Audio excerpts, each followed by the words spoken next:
আসসালামু আলাইকুম, আশা করি সবাই ভালো আছেন। চলে এসেছি নতুন আরও একটি ভিডিওতে। কি ভিডিও? মনিটরের রিভিউ। বাংলাদেশে টাচ মনিটরের খুবই চাহিদা আছে। তো ভিউসনিকের একটা টাচ মনিটর আমার একটা কর্পোরেট অর্ডার করেছে। তো ভিউসনিকের এই টাচ মনিটরটা আজকে আমি আপনাদের সাথে একটু শেয়ার করব। মনিটরটা বাজেট ফ্রেন্ডলি এবং খুবই চমৎকার এবং স্মুথ টাচ কাজ করে। এটার ডিটেলস এবং স্পেসিফিকেশন আপনাদের আমি একটু বলবো। এখন যে মনিটরটা আনবক্সিং করছি এটি হচ্ছে ভিউসনিক TD2223-2। মনিটরটার প্রাইস রয়েছে 29,000 টাকা। ভাই 29,000 টাকা বাজেটের মধ্যে ভিউসনিক চাইনিজ ব্র্যান্ড মনিটরটা প্যাকেটটা একটু কোয়ালিটি ফুল করলে পারতো। তো যাই হোক, 22 ইঞ্চি এই মনিটরটা আপনার দেখতে আসলেই স্মার্ট করেছে। স্ট্যান্ড রয়েছে, যেভাবে ইচ্ছা সেভাবে আপনি বসে ইউজ করতে পারবেন। তো পিছনে পোর্টগুলো যদি আমরা একটু দেখি তাহলে একটা পাওয়ার পোর্ট থাকছে, দেন সাথে HDMI, DVI ও VGA পোর্ট রয়েছে, 3.5mm জ্যাক দুটো রয়েছে, দুইটা USB পোর্ট রয়েছে, টাচ স্ক্রিনের পোর্ট রয়েছে। তো এখন আমরা মনিটরটাকে পাওয়ার দিয়ে চেক করব। মনিটরের সাথে থাকছে একটি পাওয়ার কেবল, একটা HDMI কেবল, একটা 3.5mm জ্যাক থাকবে এবং টাচ কেবল থাকবে। প্রথমে পাওয়ার কেবল দিয়ে মনিটরটা পাওয়ার দিয়ে নিব, দেন তারপর প্রয়োজন হবে একটা HDMI কেবল ও একটা ল্যাপটপ। আপনি চাইলে ডেস্কটপে ব্যবহার করতে পারবেন। আমি ল্যাপটপ দিয়ে এটা চেক করব। তো আমি ল্যাপটপ দিয়ে আজকে আমি আপনাদেরকে কানেক্ট করে দেখাবো। এবার ল্যাপটপের সাথে HDMI কানেক্ট করে মনিটরের সাথে কানেক্ট করে দিব। তো কানেক্ট করা হয়ে গেলে তারপর আরো একটি কেবল লাগবে, টাচ পাওয়ার।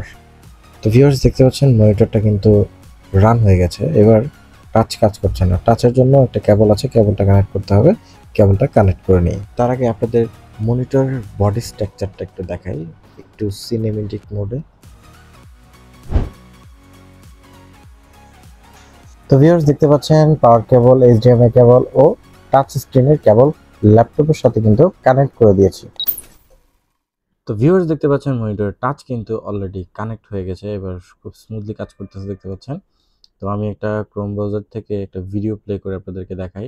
তো এটা হচ্ছে মাল্টি টাচেবল একটা স্ক্রিন, আপনি দুই হাত দিয়ে কাজ করতে পারবেন। এটা মূলত তাদের জন্য যারা প্রোগ্রামিং এর প্রফেশনাল কাজ করে তাদের জন্য, ইন্ডাস্ট্রি লেভেলে যারা আছে তারা এই যে প্রোগ্রামিং গুলো করে তাদের জন্য এটা একটা ভালো মনিটর। তো এটা একটা ওয়াইড স্ক্রিন আয়ার টাচ ডিজাইনের, আর ডিসপ্লে টাইপ হচ্ছে আপনার FHD, খুব কালার ভালোই দেয়, FHD-তে চলতেছে ভালোই। এবং হচ্ছে এটা টাচ স্ক্রিন, তো অবশ্যই এটা হলো রেজুলেশন পাচ্ছেন হচ্ছে 1920x1080। এটার রিফ্রেশ রেট থাকতেছে 75 মেগাহার্টসের, রেসপন্স টাইম হবে 6.5 ms GTG। তো ভিউয়ার্স মনিটরটার ভিডিওটি যদি ভালো লেগে থাকে অবশ্যই কমেন্টের মাধ্যমে জানাবেন মনিটরটা কেমন ছিল। আমি খুব ভালোভাবে একটু আপনাদেরকে ইউজ করে দেখাইলাম, ভালোই লাগছে। আমার নিজের কাছে স্পেশালি মনিটরটা ভালো লাগছে। এখন আপনারা যদি মনিটরটা নিতে চান তাহলে আমাকে কমেন্টের মাধ্যমে জানান, এবং আপনারা আরও কী টাইপের ভিডিও চান কমেন্টের মাধ্যমে জানান। তো ভিউয়ার্স ভিডিওটি ভালো লাগলে লাইক, কমেন্ট ও সাবস্ক্রাইব করবেন। ধন্যবাদ। আসসালামু আলাইকুম।